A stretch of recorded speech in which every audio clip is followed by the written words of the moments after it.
Hello, everyone. My name is Emily, and welcome to English Club Podcast. I'm so happy you're here with me today. So, how is everyone doing? I hope you're having a wonderful day wherever you are in the world. I'm sitting here with my cup of tea, and I'm really excited to talk with you today. It's a beautiful afternoon here, and I just finished lunch, actually. I had something really interesting to eat, and that's going to connect to our topic today, so I'm very excited about that. Before I continue, I just want to say thank you for being here. Whether you're listening while you're cooking, or maybe you're on the bus, or perhaps you're studying at home, I really appreciate you choosing to spend this time learning English with me. It means a lot. Okay, so before we dive into today's topic, please like and subscribe to our channel for more English learning podcasts.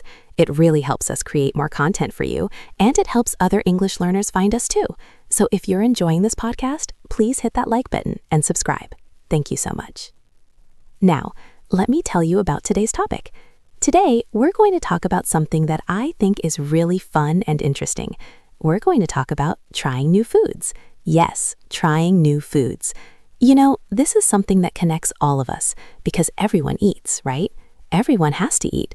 But trying new foods, well, that's a little bit different. That's about being brave, being curious, and being open to new experiences. So why am I talking about this today? Well, like I mentioned, I just had lunch, and I tried something new. I went to a new restaurant in my neighborhood, and I ordered something I've never eaten before. And it made me think, wow, this is such a great topic for English learners, because when we travel, when we meet new people, when we experience new cultures, food is always there. Food is always part of the experience. Let me start by sharing a little bit about my own relationship with trying new foods. When I was younger, I was actually quite picky. Do you know that word, picky?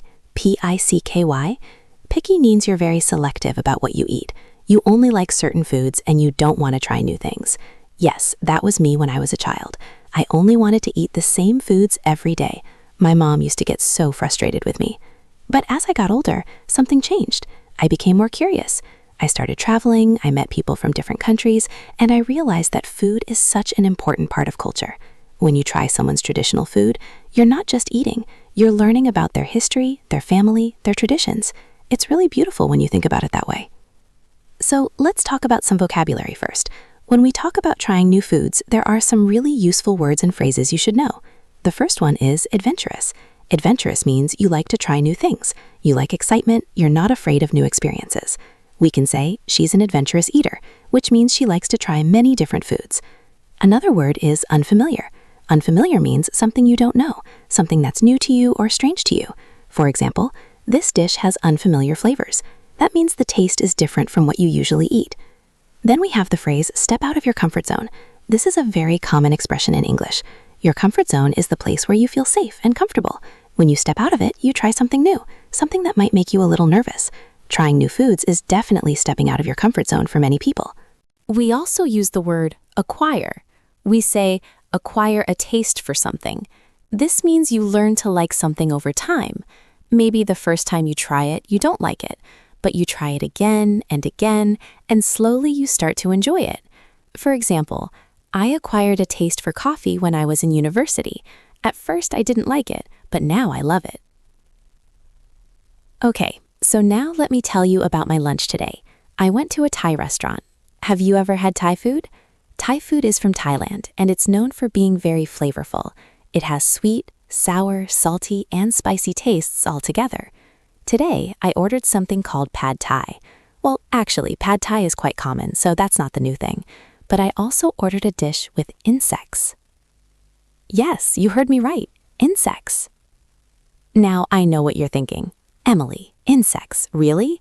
And yes, I was thinking the same thing when I saw it on the menu. The dish was called fried crickets with chili. Crickets are small jumping insects. In many countries, insects are actually a common food.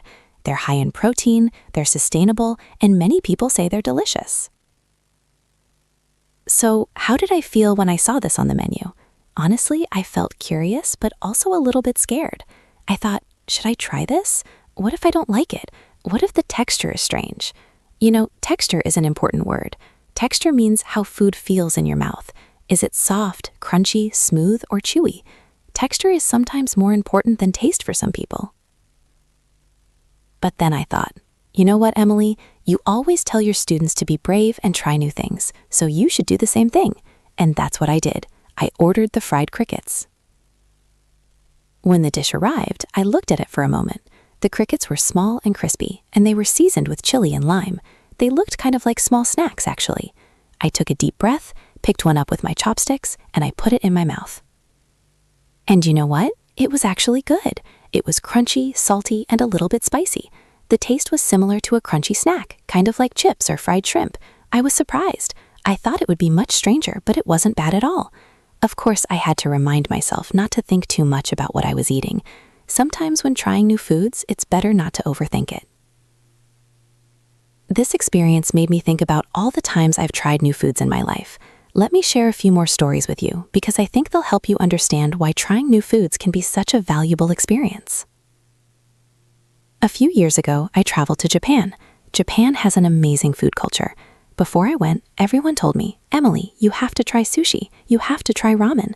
And I did try those things, and they were delicious. But the most memorable food experience I had in Japan was trying natto. Have you heard of natto? Natto is fermented soybeans. Fermented means the food has been changed by bacteria or yeast over time. This process gives the food a unique taste and texture. Natto is very popular in Japan, especially for breakfast. Japanese people love it. But for foreigners, for people who didn't grow up eating it, natto can be quite challenging. Why is it challenging? Well, first of all, it has a very strong smell. Some people say it smells bad. Second, it has a sticky, slimy texture. When you mix it, it creates these long, sticky strings. And third, the taste is very strong and unusual. When I first tried natto, I have to be honest, I didn't like it. The smell was too strong for me and the texture was difficult to get used to. But my Japanese friend told me, Emily, many foreigners don't like it at first, but if you try it a few times, you might acquire a taste for it. So I tried it again the next day, and the day after that. And you know what happened? By the end of my trip, I actually started to enjoy it. I learned to appreciate it. Now, I won't say it became my favorite food, but I understood why Japanese people love it. I respected it. And that's an important point. When you try new foods, you're not just trying to like everything, you're trying to understand and respect different cultures. Let me tell you another story. This one is from when I visited Mexico. Mexican food is incredibly diverse and delicious. I tried so many things. Tacos, tamales, mole, pozole. Everything was amazing. But there was one thing that really surprised me, and that was chapulines. Chapulines are grasshoppers. Yes, another insect. In the Oaxaca region of Mexico, chapulines are a traditional snack. They're usually roasted or fried with garlic, lime, and salt. People eat them as a snack, like we might eat peanuts or popcorn. When my Mexican friend offered them to me, I remembered my experience with natto in Japan. I thought, okay, Emily, be open-minded. Just try it. And I did. And actually, they were really good. They were crunchy, salty, and the lime flavor was refreshing. My friend was so happy that I tried them. She said, Emily, you're a real adventurous eater. That moment taught me something important. When you try someone's traditional food, even if it seems strange to you, you're showing respect for their culture. You're showing that you're interested in their way of life. This creates a connection between people. Food brings people together. Now, let me talk about some common situations where you might need to try new foods, and I'll give you some useful phrases you can use. Situation number 1. You're invited to someone's home for dinner, and they serve you something you've never seen before. What do you do? First, it's important to be polite. Even if the food looks strange to you, don't make a face or say something negative. Instead, you can say, "This looks interesting. What is it?" This shows curiosity and respect. If you're nervous about trying it, you can start with a small portion. You can say, "Could I try just a small amount first?" This is perfectly acceptable. Most people will understand that you want to taste it before taking more. After you try it, even if you don't love it, find something positive to say. You can say, "The flavors are very unique," or "I've never tasted anything like this before," or "Thank you for sharing this with me." These phrases are polite and show appreciation without lying about whether you liked it or not. Situation number 2. You're at a restaurant in a foreign country, and the menu is full of dishes you don't recognize. This can be intimidating. Intimidating means it makes you feel nervous or scared. But don't worry, this is a great opportunity to practice your English and try something new. You can ask the waiter or waitress, "What do you recommend?" Recommend means to suggest something. This is a very common question in restaurants. The staff usually knows which dishes are popular or good for first-time visitors. You can also ask, "What's in this dish?" or "How is this prepared?" These questions help you understand what you'll be eating. If you have any food allergies or things you can't eat, it's very important to ask. You can say, "I'm allergic to peanuts. Does this dish contain peanuts?" Or, "I don't eat meat. Is this dish vegetarian?" Another useful phrase is this dish very spicy? Some people love spicy food, but others don't. It's okay to ask. If you're not sure about spicy food, you can say, "Can you make it mild?" Mild means not very spicy. Situation number 3. You're trying a new food, and you realize you don't like it. What do? This happens to everyone. Not every new food will be delicious to you, and that's completely normal. The important thing is to be polite and respectful. If you're at someone's home, try to eat at least a few bites. You don't have to finish everything on your plate, but making an effort shows respect. If the host asks if you like it, you can be honest but kind. You can say, "It's a bit different from what I'm used to," or "The flavor is quite strong for me, but I appreciate you sharing it with me." If you're at a restaurant, you have more freedom. You don't have to finish the dish if you don't like it. But remember, trying new things is part of the experience. Sometimes the first bite is strange, but the second or third bite is better. Give it a chance. Now, let me talk about why trying new foods is especially important for English learners. You see, food and language are deeply connected. Every culture has special words for their foods, special ways of eating, special traditions around meals. When you learn about food, you learn about the culture. And when you understand the culture, your English becomes richer and more natural. For example, in English-speaking countries, there are so many expressions related to food. We say piece of cake to mean something is easy. We say spill the beans to mean reveal a secret. We say apple of my eye to mean someone we love very much. If you understand food culture, these expressions make more sense. Also, talking about food is a great way to practice English conversation. Food is a safe, friendly topic. Everyone has opinions about food. Everyone has food memories. When you meet someone new, talking about food is a perfect way to start a conversation. You can ask, "What's your favorite food?" Or, "Have you tried any good restaurants lately?" Or, "What food do you miss from your home country?" These questions lead to interesting conversations. Let me share some more personal experiences about trying new foods. I remember when I first tried Indian food. I was in university, and my classmate invited me to an Indian restaurant. I had never had Indian food before, and I didn't know what to expect. The menu was full of words I didn't know: tikka, tandoori, biryani, samosa, naan. I felt overwhelmed. Overwhelmed means you feel like there's too much to handle or understand. But my friend was very helpful. She explained each dish to me. She told me which ones were spicy and which ones were mild. She helped me choose. We ordered several dishes to share. This is common in many cultures. Instead of everyone ordering their own dish, you order several dishes and everyone shares. This way, you can try many different things. I think this is a great idea, especially when you're trying a new type of cuisine. That night, I tried chicken tikka masala, vegetable samosas, garlic naan bread, and mango lassi, which is a sweet yogurt drink. Everything was so flavorful. The spices were strong but delicious. I loved how every bite had so many different tastes. Some bites were creamy, some were spicy, some were tangy. Tangy means a sharp, slightly sour taste. From that night on, I became a fan of Indian food, but it took that first experience, that moment of being brave enough to try something new. If I had said no, if I had been too scared to try it, I would have missed out on something wonderful. Here's another important lesson about trying new foods. Sometimes the way food is presented affects how we feel about it. Presentation means how the food looks on the plate. For example, when I tried escargot for the first time, I was nervous. Escargot is the French word for snails. Yes, in France, snails are considered a delicacy. A delicacy is a special, expensive food that people really enjoy. Now, if someone had just told me, "Emily, do you want to eat snails?" I probably would have said no immediately. The idea of eating snails sounds strange, right? But I was at a nice French restaurant, and the escargots were served beautifully. They came in a special dish with butter, garlic, and herbs. They smelled amazing. The presentation made me think, okay, this is a special dish, not just random snails from the garden. And when I tried them, they were actually delicious. They were tender, and the garlic butter sauce was incredible. The texture was similar to clams or mussels. Once again, I learned that being open-minded leads to good experiences. Let me talk about some strategies, some helpful tips for trying new foods. These strategies have helped me over the years, and I think they can help you too. Strategy number 1, start small. You don't have to order a huge portion of something new. Try a small amount first. If you're at a buffet, take just a little bit of each new food.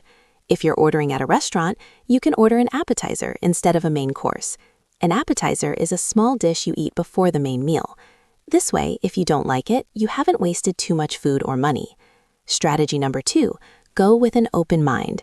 This is so important. If you decide before trying something that you won't like it, you probably won't like it. Your mind is very powerful. But if you tell yourself, I'm curious about this, let me see what it's like, you'll have a better experience.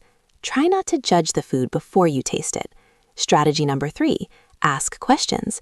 Don't be afraid to ask about the food. Ask how it's cooked. Ask what ingredients are in it. Ask if it's similar to anything you've eaten before. When you understand what you're eating, you feel more comfortable. And people usually love talking about their food. They'll be happy to explain it to you. Strategy number 4, try things multiple times. Remember my story about natto? I didn't like it the first time, but after trying it several times, I started to appreciate it. This is very common.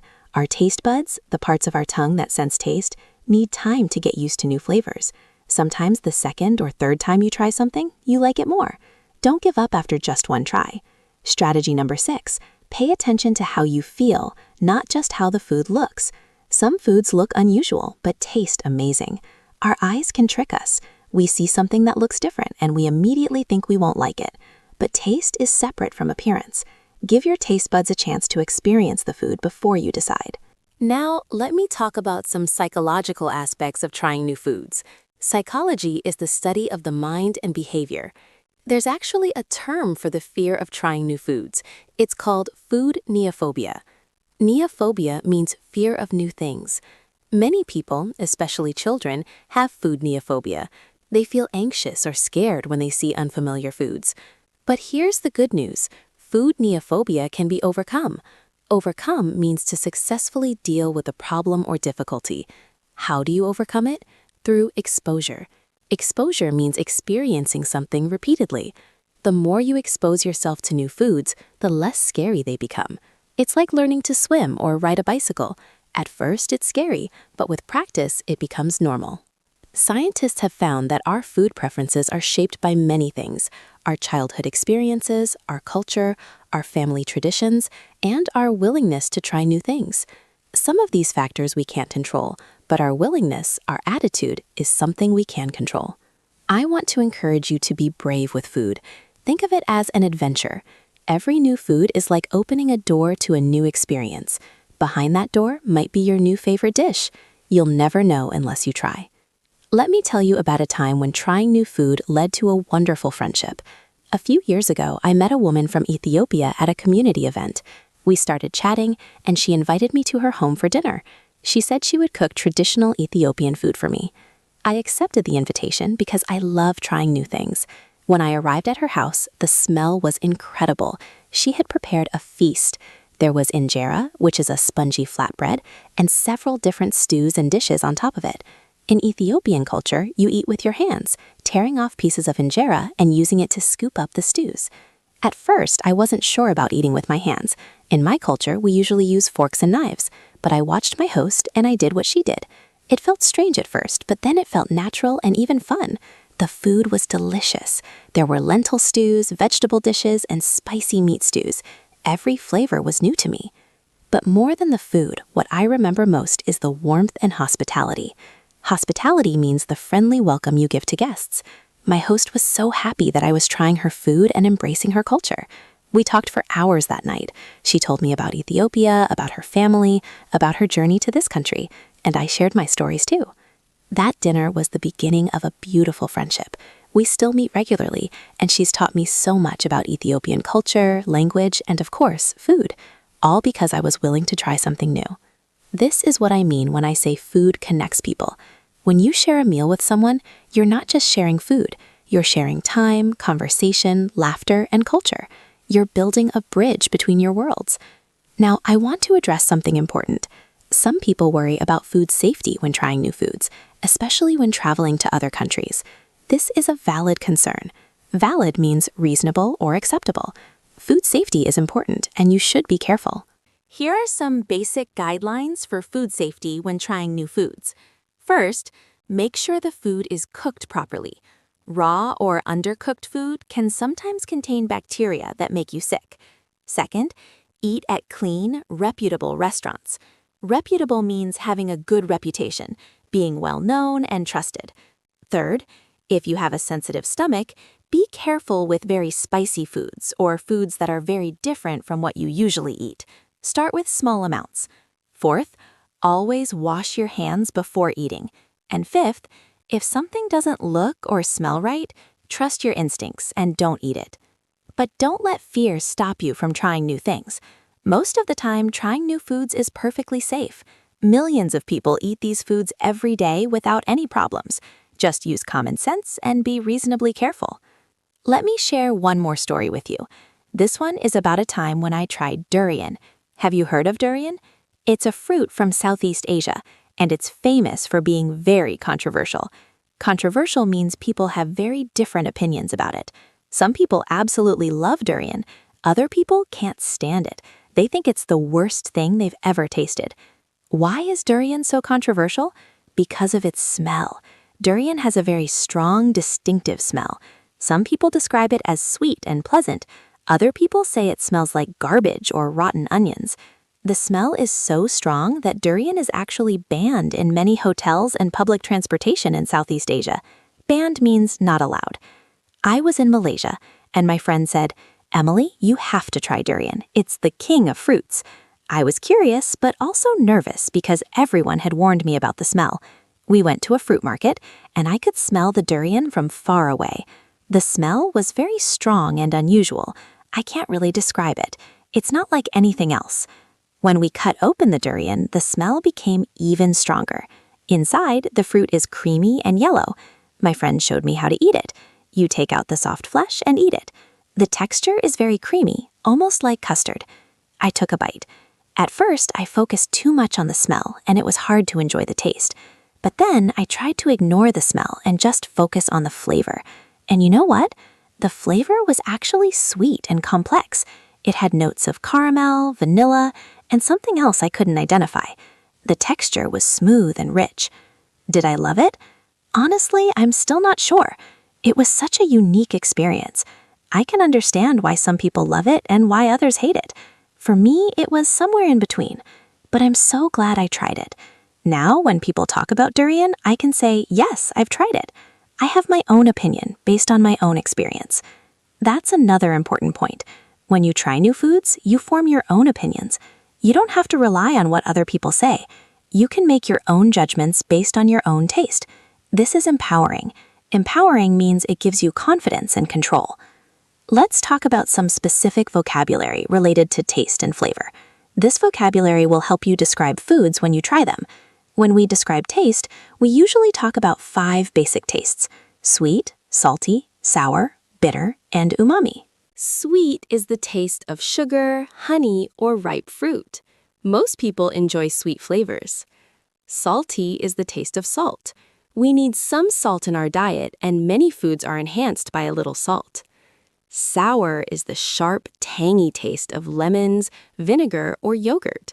Some people love sour flavors, while others find them too intense.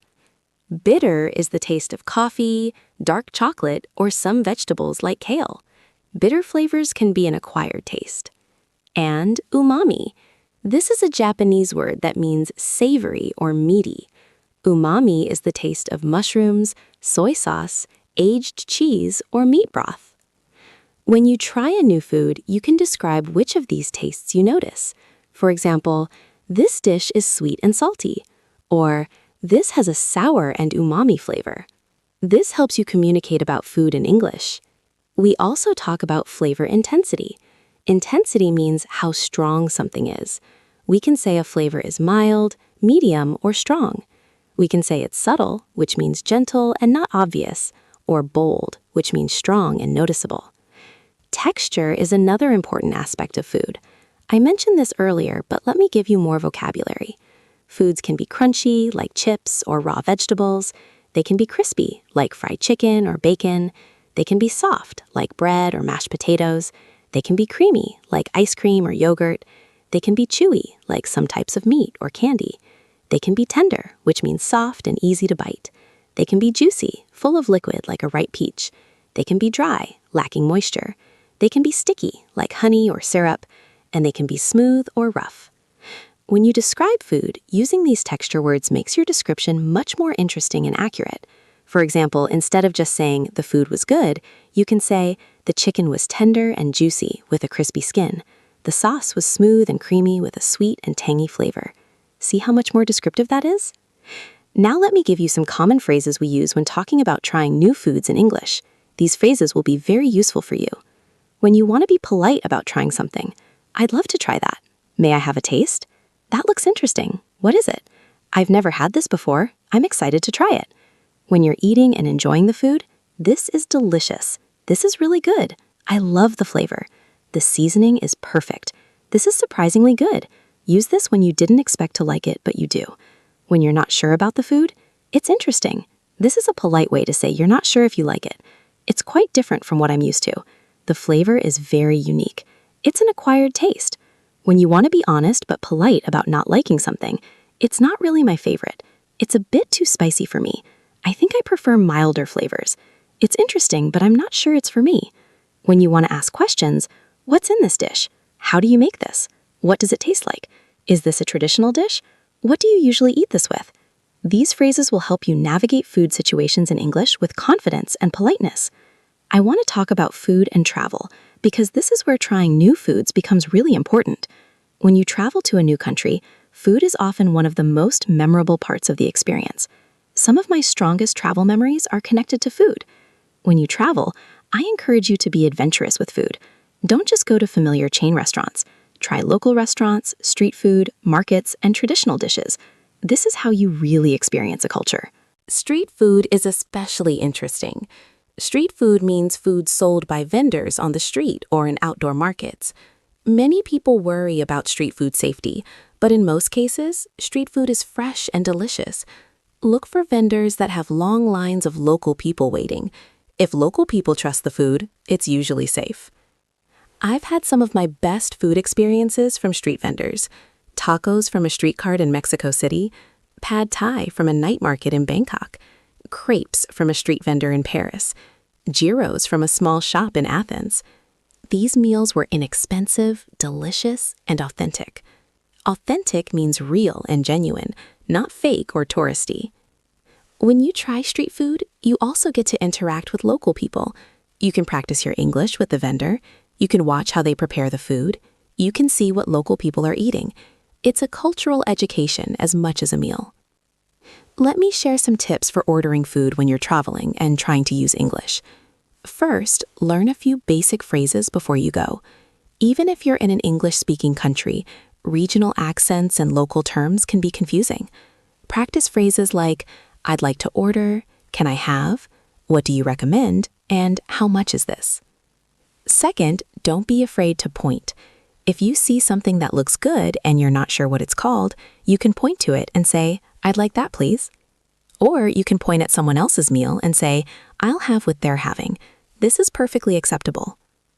Third, use pictures. Many restaurants, especially in touristy areas, have pictures on the menu. This is very helpful when you're not sure what a dish is. You can also show pictures on your phone if you're looking for a specific type of food. Fourth, be patient with yourself. Ordering food in English in a foreign country can be stressful, especially if you're hungry and tired. It's okay if you make mistakes. It's okay if you don't understand everything. Most people are kind and patient, especially if they see you're trying. I remember when I was in Scotland, I had trouble understanding the accent at first. I went to a cafe and tried to order, but I kept asking the server to repeat himself. He was very patient. Eventually, we figured it out together, and we even laughed about it. Don't let language barriers stop you from trying new foods. Now, I want to talk about how trying new foods relates to personal growth. Personal growth means developing as a person, becoming more mature and experienced. You might think, how does trying food relate to personal growth? Well, let me explain. When you try new foods, you're practicing several important life skills. First, you're practicing courage. Courage means bravery. It takes courage to try something unfamiliar. Second, you're practicing open-mindedness. Open-mindedness means being willing to consider new ideas and experiences. Third, you're practicing adaptability. Adaptability means being able to adjust to new situations. These skills, courage, open-mindedness, and adaptability, are important in many areas of life, not just food. When you practice these skills with food, you're building your capacity to handle new and challenging situations in general. Think about it. If you can try strange new food, you can also try speaking English with native speakers, even though you're nervous. If you can eat with chopsticks for the first time, you can learn a new skill at work. If you can appreciate food from a culture different from your own, you can appreciate and respect people who are different from you. Trying new foods teaches us to be less judgmental. Judgmental means forming opinions too quickly, usually negative opinions. When we try food we initially thought was strange and discover it's actually good, we learn an important lesson. Things aren't always what they seem. We learn not to judge too quickly. We learn to give things a chance. This lesson applies to so many things in life. Maybe you meet someone who seems different from you, but when you get to know them, you discover they're wonderful. Maybe you have an opportunity that seems scary at first, but when you try it, it's great. Trying new foods teaches us to be more curious and less afraid of the unknown. Let me tell you about my friend Sarah. Sarah was extremely picky about food. She only ate a very limited range of foods: chicken, rice, potatoes, bread, and a few vegetables. She refused to try anything else. She would go to restaurants and struggle to find something she wanted to eat. When she traveled, she often went hungry because she couldn't find her familiar foods. But then Sarah decided to challenge herself. She made a goal. She would try one new food every week for a year. At first, it was really hard for her. She tried things and often didn't like them, but she kept trying, week after week, new food after new food. By the end of the year, something amazing had happened. Sarah's world had expanded. She discovered she actually liked sushi, Thai food, Ethiopian food, and many other cuisines. But more importantly, her attitude changed. She became more confident. She became more willing to try new experiences, not just with food, but with everything. She started traveling more. She made new friends. She even changed careers to something more challenging and rewarding. Sarah told me, trying new foods taught me that I'm braver than I thought I was. It taught me that most things I'm afraid of aren't actually scary. And it taught me that there's so much good stuff in the world that I was missing out on. I love Sarah's story because it shows that trying new foods can be about so much more than just food. It can be a catalyst for change. A catalyst is something that causes change to happen. Now, let's talk about some cultural aspects of food. Every culture has different attitudes about food, different eating customs, and different foods that are considered normal or strange.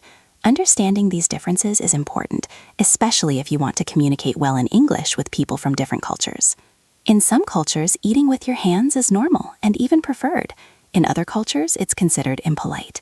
In some cultures, finishing all the food on your plate is a sign of respect, showing you enjoyed the meal. In other cultures, leaving a little bit of food on your plate is polite, showing that your host gave you plenty. In some cultures, burping after a meal is a compliment to the cook. In other cultures, it's considered rude. These differences can be confusing, but the important thing is to be respectful and observant. Observant means you pay attention and notice things. When you're eating with people from a different culture, watch what they do and follow their example. If you're not sure about something, it's okay to ask. Most people appreciate when you show interest in their customs. Let me give you an example. In some Asian cultures, it's polite to hold your bowl close to your mouth when eating rice with chopsticks. In Western cultures, bringing the bowl to your mouth might seem unusual. Neither way is right or wrong.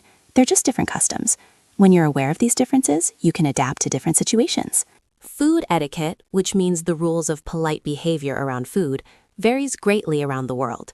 Some general tips that work in most cultures: chew with your mouth closed, don't talk with food in your mouth, wait for everyone to be served before you start eating, and thank your host for the meal.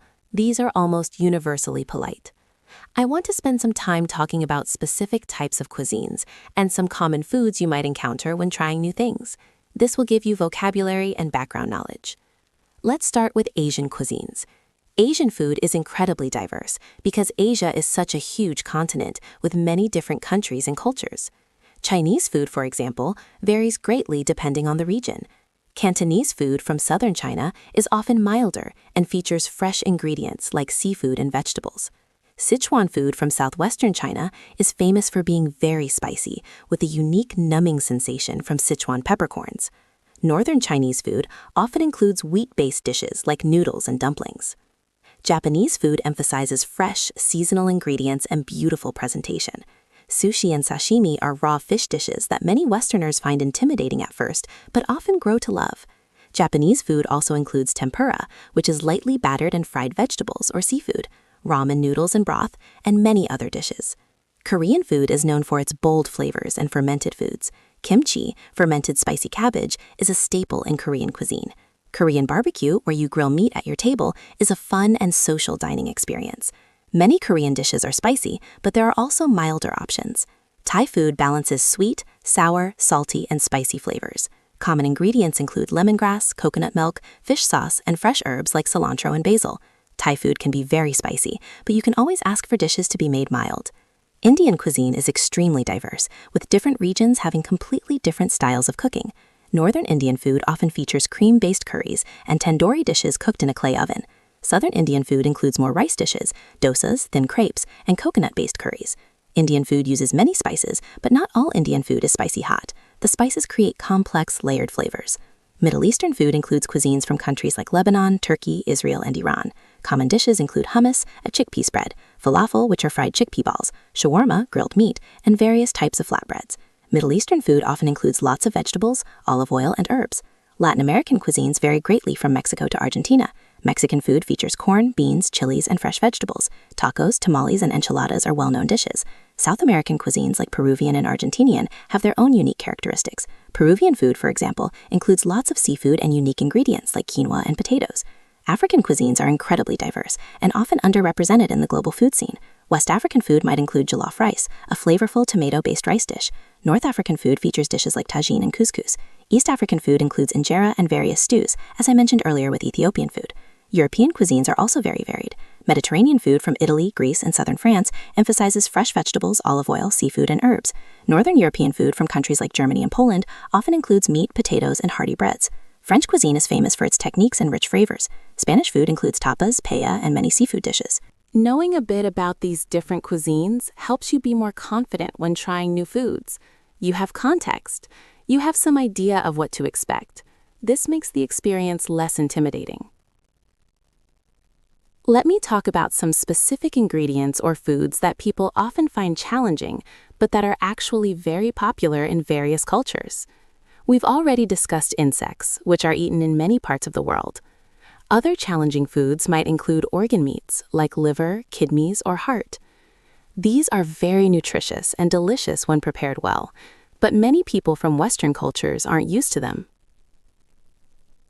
Fermented foods like kimchi, sauerkraut, or kombucha have strong flavors that take some getting used to, but fermented foods are very healthy for your digestive system. Blood sausage or blood pudding, made with animal blood, exists in many cultures, including British, Spanish, and Korean cuisines. The idea sounds strange, but the taste is actually rich and savory. Raw foods like steak tartare, which is raw beef, or ceviche, which is raw fish cooked in citrus juice, can be concerning for people who aren't used to eating raw meat or fish.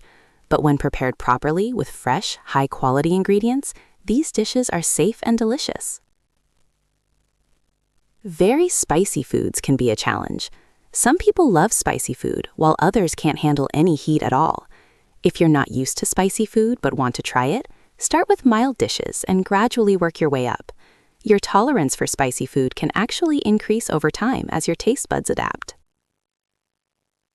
Unusual textures can also be challenging. Foods that are slimy, like okra or certain types of seaweed, or foods that are gelatinous, like some desserts or sea cucumber, can be off-putting to some people. But texture is often more about what you're used to than about the food being objectively bad. The point I want to make is that all of these foods that might seem strange to you are completely normal to millions of people around the world. What seems exotic or weird is actually everyday food for others. This perspective, this way of looking at things, helps us be more open-minded and less judgmental. Let me share one more personal story. A few years ago, I participated in a cooking class while traveling in Morocco. A cooking class is a great way to learn about new foods because you not only eat the food, but you also learn how to make it. You learn about the ingredients, the techniques, and the cultural significance of the dish. In this class, we made tagine, a traditional Moroccan stew. The process was fascinating. We started by going to a local market to buy fresh ingredients: vegetables, spices, meat, and preserved lemons. The market itself was an amazing experience, full of colors, sounds, and smells. Back in the kitchen, our instructor, a local Moroccan woman, showed us how to prepare each ingredient. She explained the importance of each spice. We used cumin, coriander, ginger, turmeric, saffron, and cinnamon. Some of these spices were familiar to me, but I had never used them in this combination. As we cooked, our instructor told us stories about her family and how this dish was part of celebrations and everyday life. She showed us how to layer the ingredients in the tagine pot and how to let it simmer slowly so all the flavors would blend together. When the dish was finally ready, we all sat down to eat together. The tagine was absolutely delicious. The meat was tender, the vegetables were flavorful, and the sauce was rich and aromatic. But what made the experience special wasn't just the food. It was everything around the food: the shopping, the cooking process, the stories, the shared meal. That experience taught me that trying new foods isn't just about putting something in your mouth and tasting it. It's about the whole experience. It's about connection, culture, and curiosity.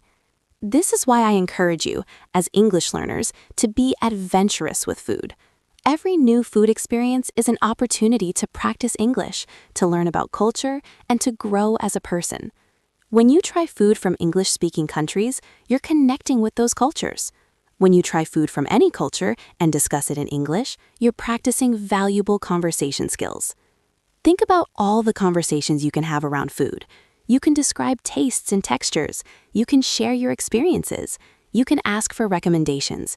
You can discuss cooking methods. You can talk about food memories from your childhood. You can debate whether pineapple belongs on pizza. That's a fun, controversial topic in English-speaking countries, by the way. Food gives us endless topics for conversation, and because everyone eats, everyone can relate to food topics. This makes food a perfect subject for practicing English in natural, authentic ways. Now, let's talk about how you can challenge yourself with food in your everyday life, not just when traveling. You don't have to go to exotic locations to try new foods. You can be adventurous right where you are. First, explore restaurants in your area that serve cuisines you've never tried. Most cities, even small ones, have a variety of ethnic restaurants. Go to one you've never been to before. Try dishes you can't pronounce. Ask the staff for recommendations. Second, visit international grocery stores or markets. These stores often have ingredients from many different countries. Buy something you've never used before and research how to cook with it. This is a fun adventure and a great way to learn.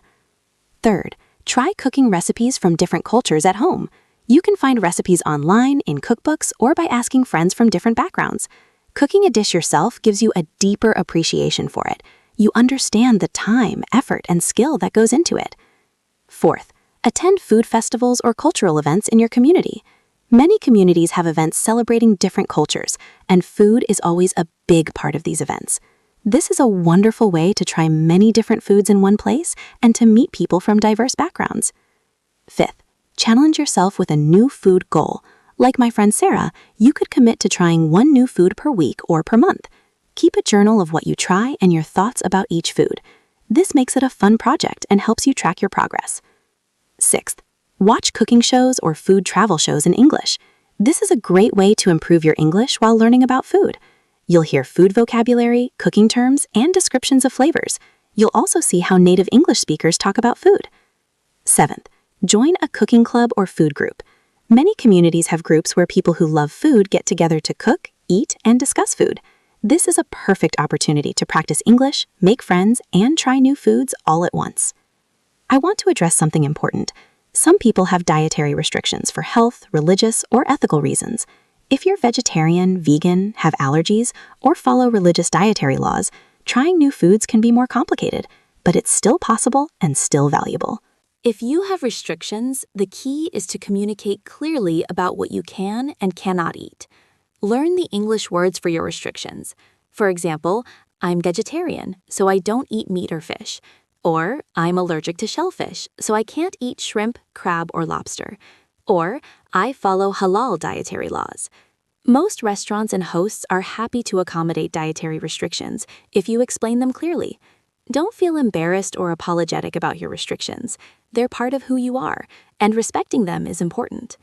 You can still be adventurous within your restrictions. If you're vegetarian, try vegetarian dishes from cuisines you've never experienced. If you have allergies, focus on foods that are safe for you, but that you've never tried. There are countless options no matter what your restrictions are. Let me talk about the relationship between food and memory. Scientists have found that smell and taste are closely linked to memory. This is why certain foods can instantly transport us back to childhood or to a special moment in our lives. The smell of cookies baking might remind you of your grandmother's kitchen. The taste of a particular fruit might bring back memories of summer vacations. When you try new foods, you're creating new memories. Years from now, you might taste that food again and remember this time in your life when you were learning English, being brave, trying new things. These food memories become part of your personal story. I have so many food memories connected to important times in my life. I remember the first meal I had when I moved to a new city. I remember the special dish my friend cooked when I was feeling homesick. I remember trying oysters for the first time on my birthday. Each of these memories is tied to a food experience. This is another reason why trying new foods is valuable. You're not just eating, you're creating memories, writing your life story, building connections with places and people. As we come toward the end of our time together today, I want to leave you with some final thoughts and encouragement. Trying new foods is a metaphor for life. A metaphor is when we use one thing to represent or explain another thing. When we step out of our comfort zone with food, we're practicing stepping out of our comfort zone in general. Life is full of opportunities to try new things, to be brave, to be curious. Every new experience, whether it's a food, a place, a person, or a language, makes us richer, makes us more complete, makes us more understanding and compassionate. As an English learner, you've already shown courage and curiosity by learning a new language. Learning a language is hard. It requires patience, practice, and willingness to make mistakes. You're already doing something brave. Trying new foods is just one more way to continue that brave journey. I truly believe that people who try new foods are usually people who are open to new experiences in general. They're people who see the world as full of possibilities rather than threats. They're people who connect with others rather than staying isolated. And these are exactly the qualities that will help you succeed in learning English and in life. So my challenge to you today is this. Within the next week, try one new food. It doesn't have to be anything extreme or scary, just something you've never had before. Maybe it's a fruit you've seen at the store but never bought. Maybe it's a dish at a restaurant you've always been curious about. Maybe it's a recipe from a different culture that you make at home. When you try this new food, pay attention to the experience. Notice the flavors, the textures, how you feel before, during, and after. And then practice describing it in English. Write a few sentences about it, or tell a friend about it. This exercise combines trying new things with practicing English. It's perfect. Remember, the goal isn't to love every new food you try. The goal is to be open, curious, and willing. The goal is to expand your horizons. The goal is to say yes to new experiences. Sometimes you'll discover something you love. Sometimes you'll discover something you don't like.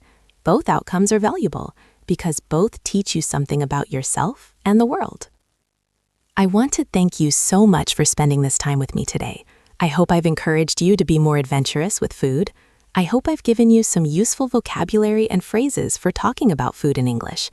And I hope I've inspired you to see trying new foods as part of your larger journey of personal growth and cultural understanding. Remember, food is more than nutrition. Food is culture, history, art, and love. When you try someone's food, you're honoring their heritage. You're saying, I'm interested in your world. I want to understand you. This is a beautiful thing. Before I go, I want to ask you a question. I'd love to hear from you. What's the most interesting new food you've ever tried? It could be something you loved or something you didn't like. It could be something common that was just new to you or something really unusual. Leave a comment below and tell me about it. I read all the comments and I love hearing your stories. If you haven't tried many new foods yet, tell me what food you're curious about. What food would you like to try? What food seems interesting but also a little bit scary? Share that in the comments. Maybe other listeners can give you encouragement or advice. And please like and subscribe to English Club for more English learning podcasts. Your support means everything to us. It helps us continue creating content to help you on your English learning journey. Thank you so much for listening today. I'll leave you with one final thought. There's a saying in English, life is too short to eat boring food. I think this is true, but I would add to it.